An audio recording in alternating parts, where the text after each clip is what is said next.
नमस्कार साथियों, स्वागत है आपके अपने YouTube चैनल में। तो टॉपिक है आज का मानक हिंदी और खड़ी बोली में अंतर। तो शुरू करते हैं। शिक्षित वर्ग द्वारा और शिक्षित वर्ग के लिए भाषा का जो आदर्श होता है उसे भाषा का मानक रूप कहते हैं। तो अगर किसी ने पूछ लिया है कि मानक भाषा क्या होती है तो ये लिख देना भाई, ये बता दीजिएगा कि शिक्षित वर्ग द्वारा और शिक्षित वर्ग के लिए भाषा का जो आदर्श रूप होता है उसे भाषा का मानक रूप कहते हैं। और भी एक विशेषता होती है, वो क्या है? जिसका रूप शिक्षा, संचार माध्यमों और सरकारी कामकाज में प्रतिष्ठित होता है। जिसका रूप शिक्षा, संचार माध्यमों और सरकारी कामकाज में प्रतिष्ठित होता है। ठीक है। वर्तमान समय में प्रचलित मानक हिंदी का आधार खड़ी बोली है। अभी देखो साथियों, ब्रज भाषा नहीं है, अवधी भाषा नहीं है, छत्तीसगढ़ी भाषा नहीं है, बघेली नहीं है और बहुत सारी भाषाएं जो हिंदी की बोलियों में हैं, चाहे राजस्थानी है, चाहे कन्नौजी है, ठीक है, चाहे वो बुंदेलखंडी है, कोई भी इतने निकट हिंदी की मानक भाषा के कोई और भाषा इतनी निकट नहीं है जित खड़ी बोली है। ठीक है, खड़ी बोली सबसे नज़दीक है किसके? हिंदी की मानक भाषा में। ठीक है, मानक हिंदी भाषा के खड़ी बोली बहुत ज़्यादा नज़दीक है। अगर आज मानक भाषा हिंदी बनी है तो उसके लिए खड़ी बोली का बहुत बड़ा योगदान रहा है, किसी और बोली का नहीं, हिंदी की और कोई बोली नहीं। ठीक है, मानक भाषा वह होती है जिसका रूप शिक्षा, संचार माध्यमों और सरकारी कामकाज में प्रतिष्ठित होता है। सरकारी कामकाज में जो हिंदी लिखते हैं ना हम, बिल्कुल शुद्ध माध्यम से, ठीक है ना, वो तो वही मानक हिंदी है जो जिसको मान्यता मिली होती है। ठीक है, जिसका मान होता है। वर्तमान समय में प्रचलित मानक हिंदी का आधार खड़ी बोली है। जी आप नोट डाउन कर लीजिएगा, ये प्रश्न पूछा जा सकता है। यह वह खड़ी बोली है जो मेरठ और उसके आसपास के क्षेत्रों में बोली जाती है, किंतु परिष्कृत मानक भाषा और बोलचाल की प्रचलित खड़ी बोली में पर्याप्त अंतर भी है। तो दोनों में अंतर भी है। अगर मानक हिंदी भाषा बनी है आज तो उसके लिए खड़ी बोली का बहुत बड़ा योगदान है, लेकिन दोनों में अंतर भी कहा जा रहा है। देख लीजिए, बहुत ज़्यादा बड़ी वीडियो नहीं बनाएंगे साथियों, बिल्कुल डिटेल से संक्षिप्त में समझाएंगे साथियों। मानक हिंदी और खड़ी बोली में अंतर। मानक हिंदी और खड़ी बोली में प्रमुख अंतर निम्नलिखित हैं। पहला क्या है? खड़ी बोली, जिसको कोरवी भी कहा जाता है। ठीक है, खड़ी बोली में ट वर्ग ध्वनियों की बहुलता है। क्या बोला जा रहा है? ट वर्ग ध्वनियों की बहुलता।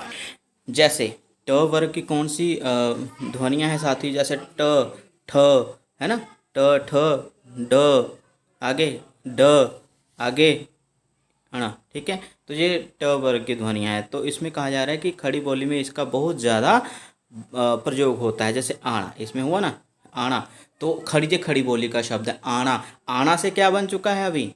आना। ठीक है जी। आगे रानी, रानी बोला जाता था, जाना बोला जाता था, जबकि मानक भाषा में ऐसा नहीं है। अब मानक भाषा में खड़ी बोली के ही शब्द प्रयोग हो रहे हैं, लेकिन उनका स्वरूप बदल चुका है। अभी आना शब्द प्रयोग होता है, रानी शब्द प्रयोग होता है, जाना शब्द प्रयोग होता है। तो ये खड़ी बोली में ट वर्ग की ध्वनियों का बहुत ज़्यादा प्रयोग होता है।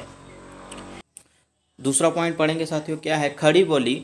खड़ी बोली जिसको कोरवी भी कहा जाता है, पहले मैंने बताया। खड़ी बोली में स्वरों की दीर्घता कम होने के कारण परवर्ती व्यंजन द्वित्व होता है। क्या बोला जा रहा है? कि स्वरों की दीर्घता कम होने के कारण परवर्ती व्यंजन द्वित्व होता है। जैसे राजा, नौकर, लोटा, बापू आदि शब्द जो हैं मानक भाषा में द्वित्व व्यंजन का प्रयोग नहीं होता है। ठीक है, खड़ी बोली में राजा बोला जाता था, राजा, नौकर, लोटा, बापू, है ना, यही शब्द आज हिंदी में मानक रूप का धारण जब हुआ इसका, तो राजा हुआ, नौकर हुआ, लौटा हुआ और बापू हुआ। ठीक है साथियों, आगे पढ़ते हैं। आगे साथियों, खड़ी बोली में वर्तमान काल के लिए जावे, खावे आदि का प्रयोग होता है। वर्तमान काल के लिए जावे, खावे आदि का प्रयोग होता है, जबकि मानक भाषा में जाता है, खाता है आदि का प्रयोग होता है। ठीक है, समझ में आ रहा है आपको? भूतकाल के लिए खड़ी बोली में देखिया, सुनिया आदि का प्रयोग होता है ना, जबकि मानक भाषा में देखा, सुना आदि शब्द का प्रयोग होता है। आगे अगला पॉइंट, खड़ी बोली में कुछ शब्दों के दो रूप प्रचलित थे। क्या है? खड़ी बोली में कुछ शब्दों के दो रूप प्रचलित थे। जैसे गर्दन भी लिखते थे। ठीक है, इस तरह से गर्मी, बिल्कुल, कुर्सी, बर्दाश्त, वापिस, वापस, दोबारा, दोबारा, दुकान, दुकान, बीमारी, बीमारी। लेकिन हिंदी में, मानक हिंदी में इनका एक रूप ही स्वीकार किया जाता है। ठीक है, तो खड़ी बोली में दो रूप स्वीकार, गर्दन भी लिखा जाता था, गर्दन भी, लेकिन हिंदी में जो है इसका एक ही रूप, जैसे ये मान्यता इसको मिली है गर्मी में, इस वाले गर्मी को, बिल्कुल को, इसको कुर्सी में, ये को, इसको बर्दाश्त में, इसको वापस, इसको मान्यता मिली है। ठीक है, जैसे ओके। और मानक हिंदी में ये दोबारा, इसको मान्यता मिली है, और दुकान, इसको मान्यता मिली है मानक हिंदी में, और बीमारी इसको मिली है। ठीक है, आगे साथियों अगला पॉइंट है साथियों 5वां, खड़ी बोली में हमें, उसको, इनके, देख लीजिए आधा व्यंजन कर दिया जाता है जहाँ पर हमें, उनको, माफ करिएगा, उसको, इनके आदि सर्वनामों के रूपों का प्रयोग होता है, बल्कि मानक भाषा में हम, उनको, इनके आदि का प्रयोग होता है। जी है, तनिक सा डिफरेंस कह लें, अंतर कह लें। आगे पढ़ते हैं साथियों।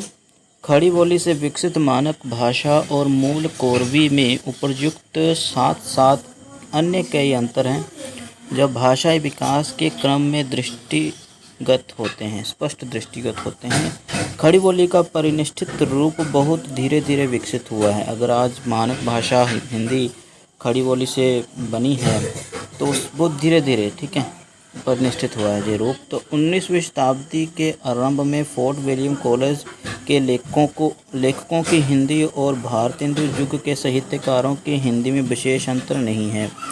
व्याकरण संबंधी बहुरूपता, लिंग वचन कारक प्रयोग में अस्थिरता, शब्द चयन की अनिश्चितता, वाक्य योजना की शिथिलता, अनवहनता, यह सब कुछ भारतेंदु काल तक दृष्टिगत होता है।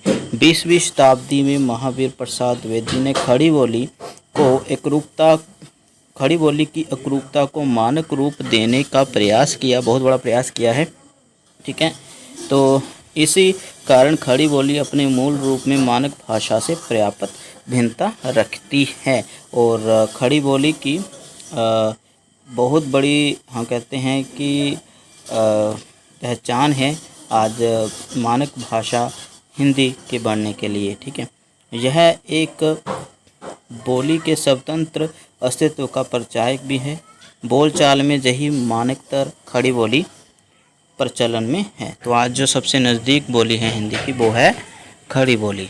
ठीक है, मानक हिंदी भाषा का जो हम प्रयोग करते हैं किसी को पत्र लिखते समय, औपचारिक पत्र लिखते समय, या फिर सरकारी कामकाज में, तो आज वही मानक हिंदी भाषा जो खड़ी बोली से बहुत ज़्यादा प्रभावित है।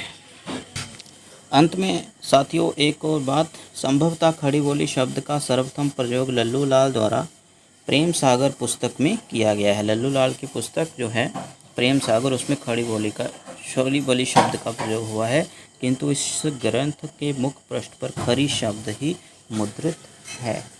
ठीक है, और बोली का साहित्य बहुत बड़ा नहीं होता है, संक्षिप्त होता है, लेकिन खड़ी बोली हिंदी के बहुत नज़दीक है, इसलिए हिंदी का जब बोले कि खड़ी बोली का सबसे बड़ा महाकाव्य भी हरियोध जी ने लिखा है, जिसको प्रिय प्रवास कहा जाता है। तो खड़ी बोली का बहुत बड़ा योगदान रहा है आज की मानक हिंदी भाषा को मानक बनाने में। ठीक है, तो साथियों इस वीडियो में इतना ही, अगली वीडियो में मिलते हैं किसी और जानकारी के साथ। धन्यवाद।